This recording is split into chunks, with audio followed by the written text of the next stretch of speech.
حمزہ بھائی مجھے یہ بتائیے گا کہ ہم ساری وارس کی بات کر لیتے ہیں، ایک طویل بحث ہے اس پر، کون جیتا کون ہارا، کون صحیح تھا کون غلط تھا، اس پر ہم نہیں جاتے ہیں. اس وقت ہم جائیں، اگر موجودہ صورتحال کیا ہے، کشمیری کیا چاہتے ہیں. مجھے پاکستان اور انڈیا کے موقف سے کچھ لینا دینا نہیں ہے، کیونکہ آبویسلی جیسے ہم نے پہلے بات کی، سفرنگ اینڈ پر کشمیری عوام ہے، جو کہ 800 سال کی آپ نے مجھے تاریخ بتائی کہ وہ سپریس ہیں، اوپریسڈ ہیں، اور وہ اس ظلم و ستم کو سہ رہے ہیں. تو دیکھیں آج کا جو کشمیری ہے نا وہ شدید ڈپریشن کا شکار ہے. مطلب میں بھی اسٹیٹس دیکھ رہا تھا، ایک فورم فار ہیومن رائٹس ہے آف جموں اینڈ کشمیر، اس میں انڈیا سے کچھ لوگ شامل ہیں، اس میں بیوروکریسی کے کچھ سابق افسران ہیں، secretary level secretary Jammu and Kashmir وغیرہ اس طرح کے لوگ ہیں، کچھ چیف جسٹس ہیں، فارمر چیف جسٹس ہیں یا جسٹس آف ڈفرینٹ کورٹس. ان کا ایک فورم ہے، کوئی 20 سے زیادہ لوگ ہیں اس کے اندر. انہوں نے ایک رپورٹ بنائی تھی اور یہ اگست یا جولائی میں پبلش ہوئی تھی 2024 میں. صحیح ہے. اس کے اندر انہوں نے جو ان چیزوں کو ہائی لائٹ کیا ہے نا، میرے خیال میں 72 پیجز کی رپورٹ ہے، اور اس میں انہوں نے ایک بڑا جو ایک عجیب سی چیز ہے وہ یہ ہے کہ اس وقت کشمیر میں 9 لاکھ لوگ ایسے ہیں جو ڈرگ ایڈکٹس ہیں. 9 لاکھ لوگ؟ جی. اور کشمیر کی آبادی کا 55% یعنی 55% سے زیادہ لوگ اس وقت ڈپریشن کے مریض ہیں. تو اگر آپ مجھ سے پوچھیں کہ اس وقت کشمیر میں کیا ہو رہا ہے، تو اس وقت اس کی تو کوئی بات ہی نہیں کر رہا نا. مطلب یہ بات کر رہا ہے کہ کس کو کیا چاہیے، پولیٹیکل گینز کی تو سب بات کر رہے ہیں، مگر اس وقت کشمیری عوام کے ساتھ سفر کر رہی ہے، کوئی بات نہیں کر رہا. اچھا، ہم نے بات کی تھی کہ کشمیریوں کا جو شروع میں ہم نے ایک بات کی کہ بھائی وہ سوچتے کس طریقے سے. تو مطلب ایک ان سے بات ہو رہی تھی، تو میں نے ان سے کہا کہ بھائی مجھے ایسا لگتا ہے جیسا کشمیریوں کو جب جو چیز پسند آتی ہے تو وہ اس کے پیچھے چل پڑتے ہیں. ان کا نہیں، ایسا نہیں ہے. ان کا چیز دراصل یہ ہے کہ جب ہم اتنا دبایا گیا اور اتنا سپریس کیا گیا ہے کہ ہم بڑی مشکل سے اعتبار کر کے کوئی بات کرتے ہیں، اور جب ہم کسی پہ اعتبار کر لیتے ہیں تو پھر ہم اس کے لیے سب کچھ دیتے ہیں. اور اس کے بعد انہوں نے اگزامپل دی. انہوں نے کہا کہ بھائی آپ 89 سے 94 تک کے پروٹیسٹ دیکھیں. انہوں نے کہا کہ اس وقت کشمیری سڑکوں پہ تھے.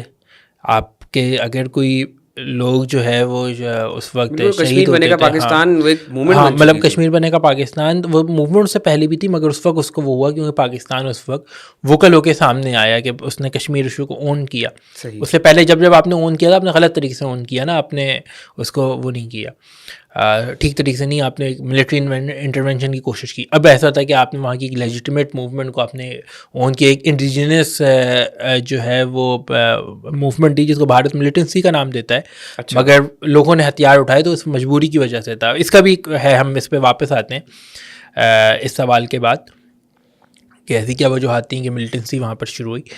مگر چیز یہی ہے کہ اس وقت کا کشمیر بہت خراب ہوا ہے، اور وہ لوگ یہ کہتے ہیں کہ جی اگر اتنا مطلب سپریس اور اتنی ساری چیزیں کہ ہم اس وقت وہ نہیں کر پا رہے. مطلب جو اس وقت کشمیر میں آپ کو سکون اور امن نظر آ رہا ہے وہ یہ ہے کہ بالکل دبا دیا گیا. آخری بار جو پروٹیسٹ ہوئے تھے وہ 2016 میں برہان وانی کی شہادت سے اسٹارٹ ہوئے تھے، اور برہان وانی اور 6 مہینے تک کشمیر، 6-7 مہینے تک کشمیر بن رہا تھا. آپ سمجھ سکتے ہیں ہڑتال رہی تھی. مطلب حریت کانفرنس یہ کہتی تھی کہ 5 دن کے لیے اب ہم دکانیں کھولنے دیں گے، 2 دن کے لیے کھولنے دیں گے، تو وہ کھلتی نہیں، پھر واپس بند ہو جاتی تھی. مطلب دنیا میں ایسی مثال آپ کو بہت کم ملتی ہے کہ جہاں پہ اس طرح کی وہ رہی ہو. اور اس کے بعد جو ہے وہ اس وقت جو پروٹیسٹ ہوئے، ساری چیزیں ہوئیں، تو 8 مہینوں کے اندر جو پیلٹ گن سے فائر کیے تھے انڈین آرمی نے، یہ مطلب انڈین آرمی کی اپنی رپورٹس ہیں، میں اس کی بات نہیں کر رہا، جو انہوں نے وہاں پہ گورنمنٹ کو بتایا ہوگا کہ ہم نے 1.3 ملین پیلٹس فائر کیے تھے. کوئی 6000 لوگ جو ہے ان پیلٹس کی وجہ سے زخمی ہوئے تھے، اور شاید 13 یا 17 لوگ جو ہے وہ شہید ہوئے اس کے اندر، اور 800 لوگوں کی آنکھیں ضائع ہو گئی. مطلب اس کے اندر جو وکٹم ہے ان کی تنظیم بنی ہوئی ہے، تو جو پیلٹ گنز کے وکٹم تھے ان میں سے وہ بندہ جو ان کو ہیڈ کرتا ہے، لیڈ کر رہا ہے، اس کے اپنے جسم میں کوئی 650 سے زیادہ پیلٹس موجود ہیں. اس کی ایک آنکھ ضائع ہو چکی ہے. 650 سے زائد؟ جی. تو مطلب انسین نا، مطلب دنیا میں کوئی ایسا نہیں ہے ملک ایسا کہ جہاں پہ اس طریقے سے ظلم و ستم جو ہے وہ ہوا، اور وہ رپورٹ بھی ہوا. مطلب آپ یہ سمجھیں کہ 2 رپورٹس آ چکی ہیں. جو اس کا ہائی کمشنر، UN کا high commissioner for human rights ہے، کشمیر کے اوپر باقاعدہ انہوں نے 2 رپورٹس جاری کی تھیں، ایک 2018 میں اور یا 2017 میں، اور دوسری 2019 میں کی تھی. اور اس میں انہوں نے ساری ان چیزوں کو ہائی لائٹ کیا، سب کیا. تو جو مطلب 94 کی ایک تو موومنٹ تھی، پھر 2008 میں امرناتھ یاتریوں کو ایک بڑی جگہ دے دی گئی تھی، کوئی میرا خیال ہے 0.4 کلومیٹرز اسکوائر، مطلب کافی بڑی جگہ ہوتی ہے، آپ سمجھ لیں کہ کوئی 40 ہیکٹرز کے قریب جگہ دے دی گئی. اور اس وقت جو ہے وہ یہ ساری چیزیں ہوئیں تو اس کے اوپر احتجاج کیا کشمیریوں نے. مطلب اس وقت ایک کشمیری بتا رہے تھے کہ انہوں نے اپنے سامنے لوگوں کو جو ہے وہ گولیاں کھاتے ہوئے دیکھا. مطلب وہ پتہ ہے جو سامنے اس کا جوان بیٹھا ہوا ہے CRPF کا، وہ آپ کو ٹانگ میں گولی نہیں مارے گا، وہ آپ کے جو ہے وہ یا تو چیسٹ کو ٹارگٹ کرے گا یا ہیڈ کو ٹارگٹ کرے گا. اور پھر بھی لوگ لڑتے رہے اور اپنے حق کے لیے جو ہے، جو ان کو لگتا تھا کیونکہ ایک وہ ہو رہا ہے.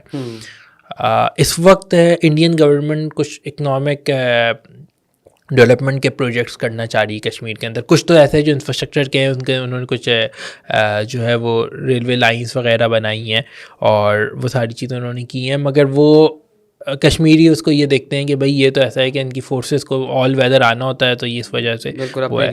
دوسرا جو دوسرا گورنمنٹ کی طرف سے جو چیز آتی ہے وہ یہ آتی ہے کہ حجیب مطلب مودی گورنمنٹ جو جس چیز کے بارے میں بات کر رہی ہے وہ کہتی ہے یہ ٹورزم بڑھے گا. تو ٹورزم کو اگین وہ وہی 35A کی جو ریویکیشن کے بعد کے حالات ہیں اس کے تناظر میں دیکھتے ہیں کہ یار یہ تو ہماری ڈیموگرافی کو افیکٹ کرنا چاہ رہے ہیں. تو کشمیری اس وقت چپ تو ہیں، مطلب سپریسڈ ہیں، وہ بات نہیں کر پا رہے ہیں، مگر اندر ہی اندر جو ایک لاوا پک رہا ہے.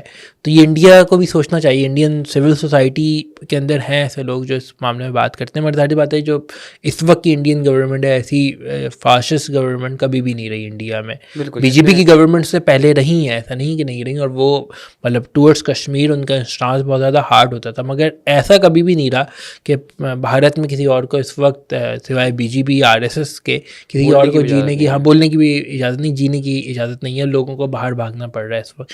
اب لوگ وہ نہیں رہ پا رہے ہیں. حالانکہ BJP نے اس سے پہلے بھی حکومت کی اور لوگ ملک میں رہتے ہوئے خلاف بولتے تھے. جو بھارت کا ایک حسن تھا ان کے سیکولرزم کا اور ان کی ڈیموکریسی کا، وہ دکھتا تھا، وہ اب ختم ہوتا جا رہا ہے.